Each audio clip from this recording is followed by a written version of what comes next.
뉴욕 증시가 하락세로 돌아섰습니다. 연중 최고치를 기록하던 뉴욕 증시가 계속적으로 이제 하락세로 마감이 되고 있는데요. 시장에 악재가 발생하면서 지속적으로 투자자들의 심리를 악화시키고 있는 것 같습니다.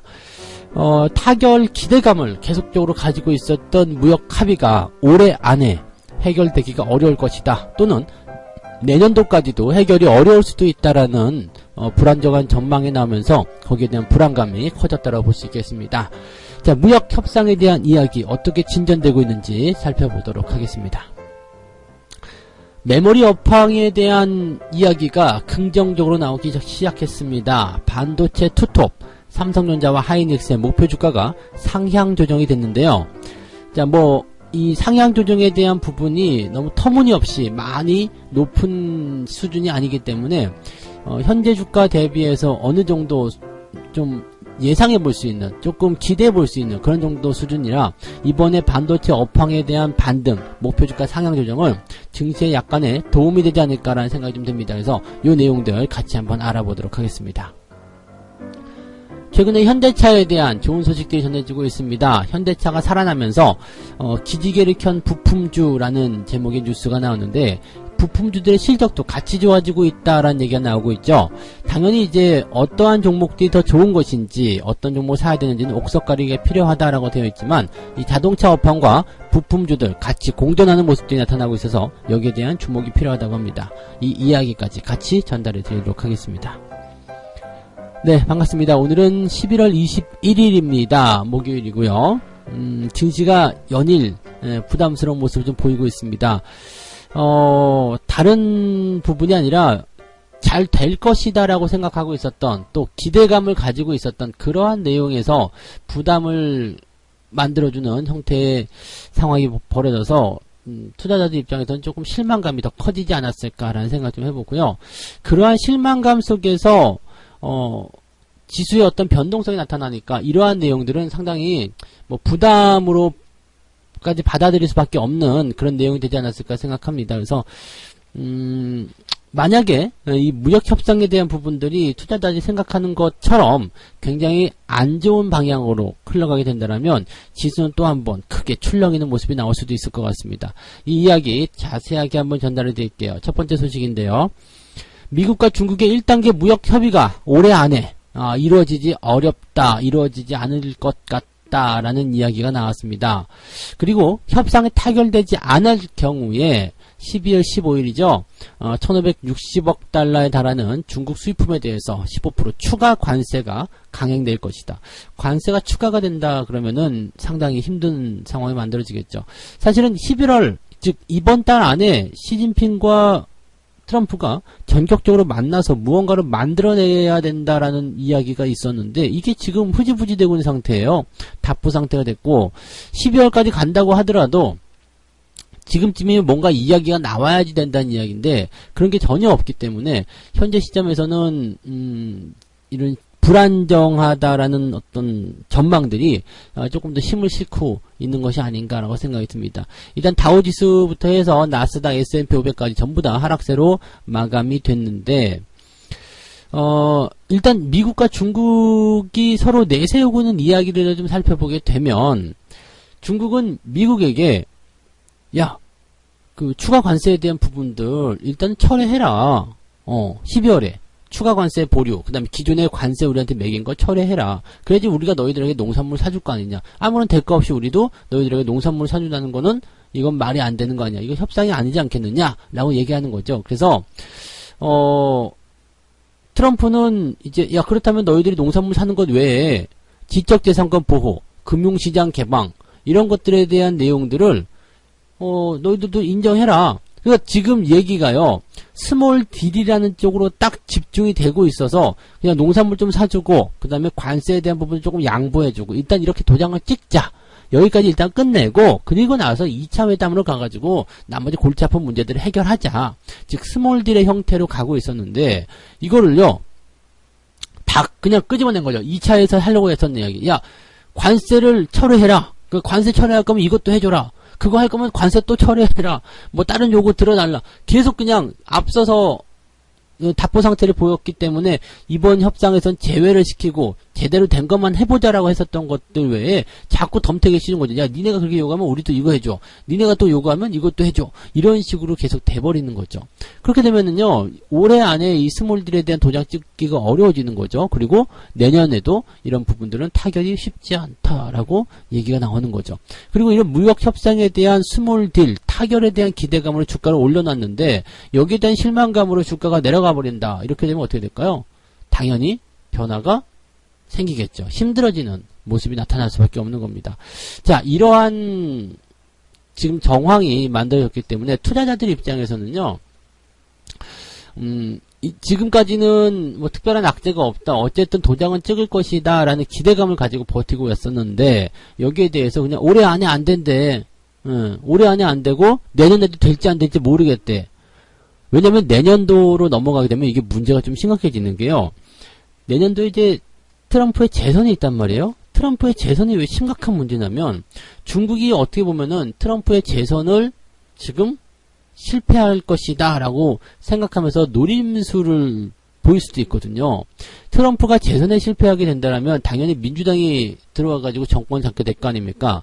민주당은 그래도 중국과의 관계를 이제는 사실 정당이 두 개가 있다는 것은 이 정당이 하고 있는 것을 다른 정당이 와서 그대로 인계받는 경우는 없습니다. 네. 어떤 식으로 뭐 반대를 위한 반대이든 뭐가 됐든지 간에 새로운 정책이 나올 거란 얘기죠. 이것이 뭐냐면 그냥 뭐 정치다라고 말씀드릴 수 있겠습니다만 하여튼 뭐 그런 거죠. 그래서 민주당이 만약에 올라오게 된다면 미국과 중국 간의 어떤 그런 관계들이 계속적으로 이제 중국이 미국을 넘보는 쪽을 용납하지는 않겠습니다만 지금처럼 이렇게 관세를 막 무자비하게 매겨가지고 하진 않을 거죠. 그리고 관세 철폐하고 너희도 도장 찍어. 그리고 나서 다시 협상하자. 이런 식으로 갈 수도 있다는 얘기죠. 그럼 약간 분위기가 조금 누그러진 상태에서 진행될 수가 있겠죠. 자, 중국이 지금 그걸 노리고 있을 수도 있어요. 아, 트럼프는 너무 말이 안 통하니까 그냥 제끼자. 네. 그렇게 된다면 내년도까지도 계속 이런 상황이 연결되면서 시장을 답보 상태로 만들어갈 수도 있다는 이야기죠. 주가는 지금 뭐 사상 최고치를 찍었다라고 하지만 사상 최고치에 대한 어떤 차익 실현에 대한 기대감, 차익 실현의 욕구 이런 것들이 나오고 있었을 테고요. 그 다음에 이런 어떤 불안정한 뉴스들이 나오게 되면 빌미, 즉 핑계거리가 굉장히 좋잖아요. 자, 이제 팔아야 되겠다. 뭐 좋아도 팔아야 되겠다라는 어떤 생각을 할 수밖에 없는 상태가 만들어지기 때문에 이 주가의 방향을 뭐 이렇게 딱 어느 한쪽을 잡아내기가 굉장히 어려운 상태가 된 거죠.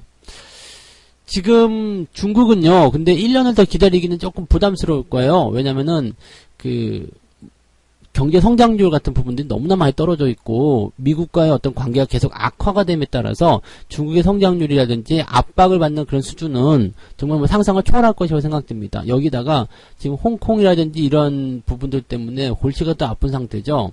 미국이 또 여기에 치고 들어가 있기 때문에 아마도 중국 정부가 지금 미국에 대해서 감정이 조금 많이 안 좋아졌을 것이다 라고 생각이 좀 들어요. 어떻게 보면 이제 중국이 그 경제를 위해서 조금 해주자 라고 생각했다가도 이거 정치적인 부분으로 들어왔어? 우리 체제 공산당 체제를 지금 미국이 붕괴시키려고 들어왔어? 그러면 어이씨 안 되겠네?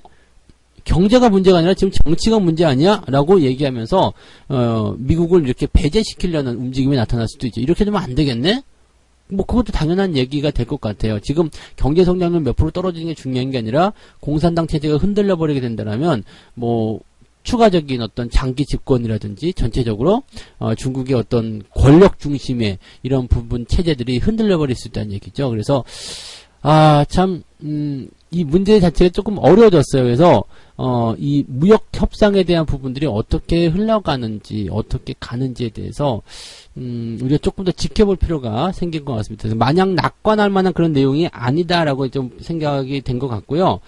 일단 1차 협상이 굉장히 가볍게 만들어지게 되면서 그 부분이 잘 해결이 되고 분위기를 좀 개선시킬 것이다라는 생각들을 했었는데 이게 스몰딜에서 다시 빅딜로 넘어가는 그런 모양이 만들어졌기 때문에 약간 투자자들 입장에서는 실망감이 많이 나올 수도 있는 상황이 되었다라고 보셔야 될 것 같아요.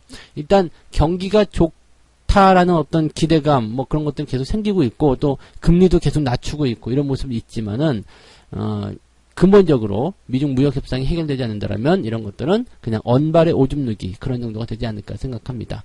오늘 저녁에 제가 그 라이브 방송이 진행이 되는데요. 이 미중 무역 협상에 대한 부분들 다시 한번 짚어드리도록 할 테니까 오늘 저녁 방송에서 다시 한번 이야기를 나눌 수 있도록 했으면 좋겠습니다.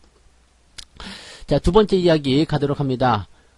메모리 업황이 반등하고 있다. 이건 좀 반가운 소식이에요. 네. 지금 첫 번째 소식 이외에는 두 번째, 세 번째 소식들은 우리나라 대기업들에 대한 이야기인데, 대기업들의 어떤 목표 주가라든지, 그 다음에 분위기가 많이 좋아지고 있다. 이런 소식들이 전해지면서 조금, 네, 긍정적인 이야기가 나오고 있으니까 한번 들어보시기 바랍니다.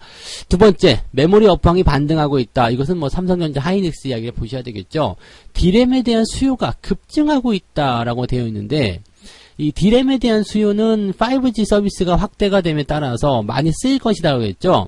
근데 여러분들이 이제 착각하시면 안 되는 게, 그 D램 가격이라든지 이런 쪽에서는 PC용 D램, 그러니까 PC용 메모리죠. 요것에 대한 그 표시가 됩니다. 그래서 실제로 여러분들이 보시는 것은 PC용 D램이 대부분이라고 보시면 되죠. 그 가격이 어떤 그 표시가 되는 부분. 그래서 이거 별론데라고 할 것이 아니라 실제로는 이제 PC용 D램에 대한 부분들이 전체 D램에서 많은 부분을 차지하지 않습니다. 왜냐하면 최근에 여러분들 추세를 아시겠지만 당연히 데스크탑 쓰시는 분들 많이 있겠죠. 그렇지만 데스크탑이나 노트북의 어떤 수요 증가가 폭발적이지 않다라는 이야기예요.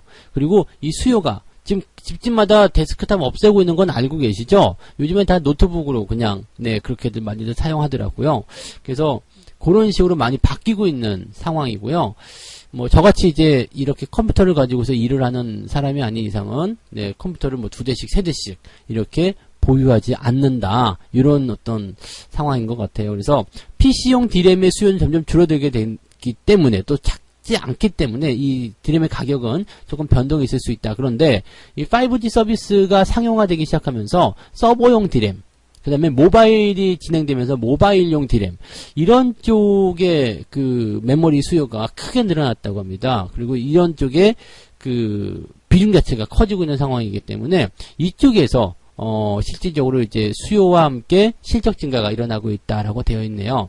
그러니까 지금 보면은 이제 삼성전자 하이닉스가 이런 쪽에서 굉장히 좀 두각을 나타내는 그런 기업들이잖아요. 그리고 전 세계 이 D램 메모리 반도체 쪽에서 70% 이상 차지하고 있는 그런 점유율이 있기 때문에 이렇게 수요가 증가하게 되면은 일단 탑 클래스에 있는 이런 쪽이 먼저 수혜를 받게 됩니다. 예를 들어서 만약에 바이오 업황이 좋다 그러면은요, 뭐 중소형주들이 많이 뛸 수도 있겠습니다만 그 대장적으로 볼 수 있는 것도 있죠. 1, 2, 3등 뭐 이런 기업들의 주가가 더 많이 올라가는 상황이 벌어지게 되죠. 또 만약에 그 어떤 치킨 산업이 잘 된다 그러면은 1번 치킨, 2번 치킨, 3번 치킨 이런 그 해가지고 치킨 가게가 한 100개가 있다 그러면 1, 2, 3번 치킨에서의 수요가 더 많이 늘어나게 돼요. 그러니까 뭐 빈익빈 부익부라고 보셔도 될 것 같은데 원래 이제 시장 점유율이 많은 쪽에서 업황이 살아났을 경우에는 실적 개선이 크게 늘어날 수 있다는 얘기죠. 이제 그러한 부분들이 이제 이 증권사들의 어떤 분석 속에서 목표 주가를 좀 올려잡아야 되는 것이 아니겠느냐 이런 얘기가 나왔다고 합니다. 실제적으로 지금 수요가 많이 증가하면서 실적도 많이 좋아지고 있기 때문에 기대감이 좀 커지고 있는 모습이고요. 지금 반도체 업황 같은 경우는 이번 4분기 시점부터 해서 계속적으로 업황을 더 돌려주는, 즉 실적에 대한 어떤 기대치가 더 높아지는 그런 상황으로 갈 수밖에 없습니다. 성수기를 지나가는 상황이죠. 그래서 보통 성수기가 1분기까지 연결되기 때문에 내년도 초 중반 정도까지는 흐름이 좀 더 괜찮지 않겠는가라고 생각이 좀 들고 있는 모습이고요. 그래서 지금 현재 시점이라면은요, 이런 기대치 있죠. 그 다음에 실적 같은 부분들도 계속 개선되고 있는 모습이 나타나고 있죠. 그 다음에 뭐 업황의 전체적인 분위기라든지 이런 것들 통해서 주가가 계속 걱정 반, 우려 반을 통해서 기대 반을 통해서 이제 상승하는 모습이 좀 나타날 수 있다. 지금 약간 좀 그 목표 주가 상향 조정했다고 해서 제가 걱정한 부분이 좀 있었는데요.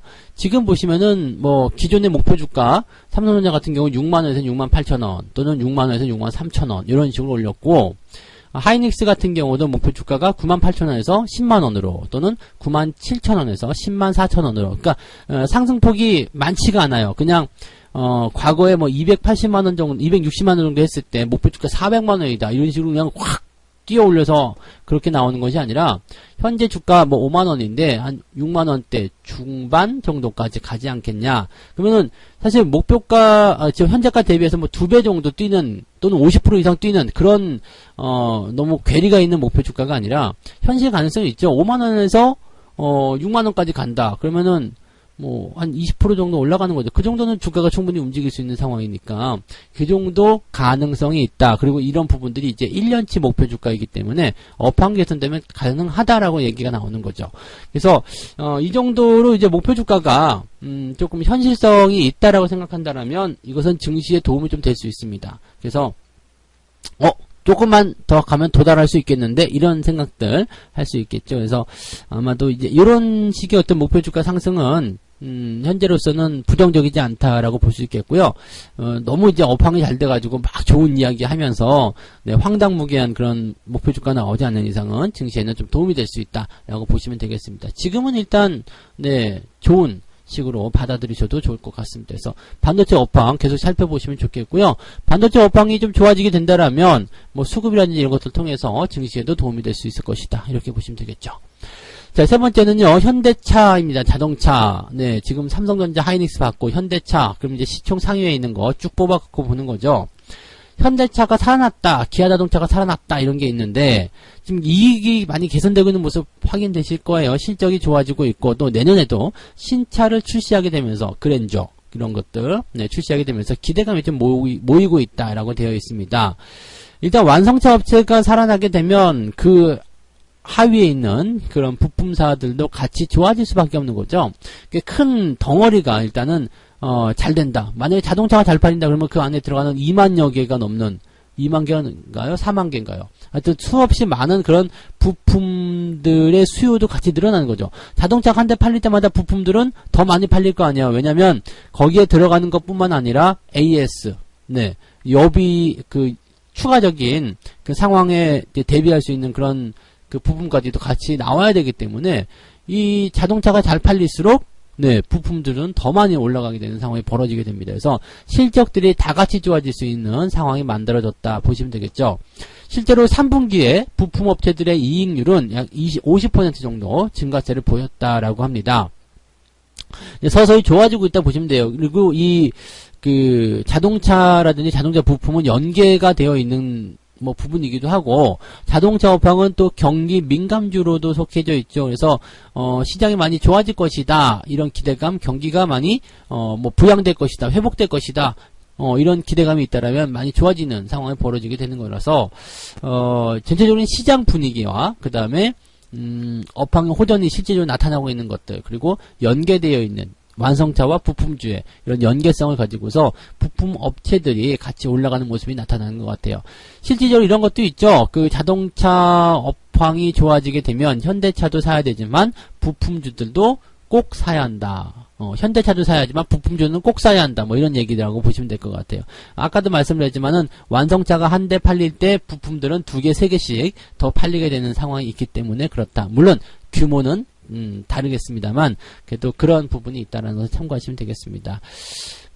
실제적으로 이제 4분기에는 근데 실적이 조금 부진하지 않겠느냐라는 어떤 부담감들도 분명히 있어요. 그래서 실제로 그 자동차 업황이 좋아지고 있는 상태에서 부품주들, 모든 부품주들이 근데 전부 다 수혜를 받지는 않을 거란 얘기죠. 그래서, 통상적으로 이제 수혜를 받는 기업들이 정해져 있고, 또 4분기에는 실적적인 측면이 약간은 좀 주춤거릴 수도 있다라는 그런 전망도 나오고 있기 때문에, 현재 시점에서는 이 부품주들 중에서도 누가 더 좋은 건지, 누가 더 잘하는 기업인지, 그런 것들의 옥석 가리기가 좀 필요할 수도 있다라는 전망이 나오고 있는 것 같습니다. 어쨌건, 지금 업체의 어떤 전반적인 부분들은, 업황에 대한 부분들은 개선이 되고 있다, 좋아지고 있다 쪽으로 가고 있고, 이 자동차 업황이 좋아지면서 부품주들이 수혜를 받는 것은 당연하다라고 이야기가 되어 있습니다. 전체적으로 봤을 때 내년도에도 실적의 증가세는 유지가 될 것이다 라고 되어 있습니다. 하지만 늘 말씀드리는 내용이고 당연한 이야기겠습니다만 그럼에도 불구하고 가는 기업이 있고 안 가는 기업이 분명히 있을 것이다. 안 가는 기업들은 말씀 안 드려도 아시겠죠.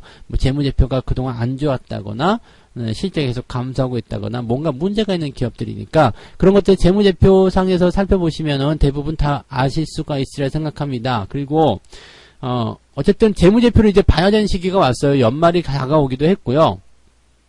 내년도 3월에는 또 이제 감사보고서라든지 이런 것들을 통해서 또 좀 상장 폐지에 대한 어떤 우려감들이 커질 수 있는 시기가 더 다가오고 있잖아요. 그래서 이제부터는 이제 종목을 매매하실 때 조금 장기적으로 보시는 것이라면 재무제표 꼭 신경 쓰시면서 매매를 하셔야지 또 상패에 대한 어떤 위기감에서도 벗어날 수 있다라고 보시면 되겠습니다. 자, 오늘 그래서 여기까지 이야기를 해드리면 될 것 같아요. 세 가지 이야기 말씀드렸는데요.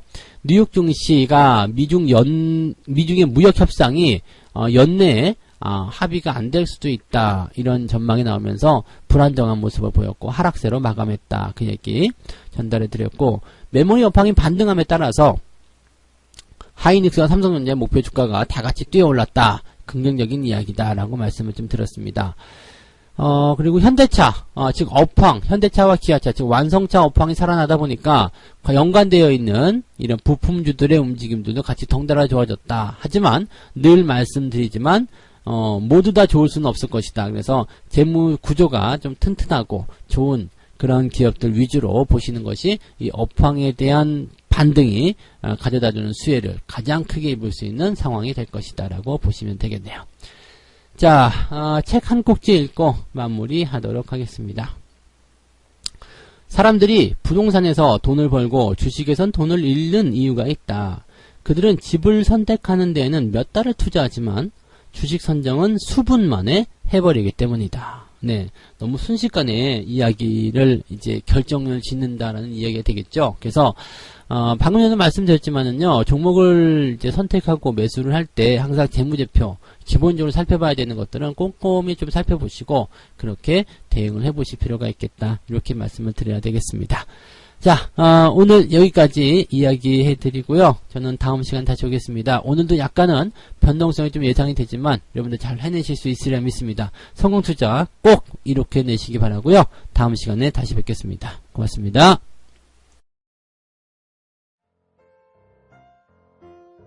본 방송에서 제공되는 모든 정보는 투자 판단의 참고 자료이며 투자의 최종 책임은 본 방송을 이용하는 본인에게 있습니다.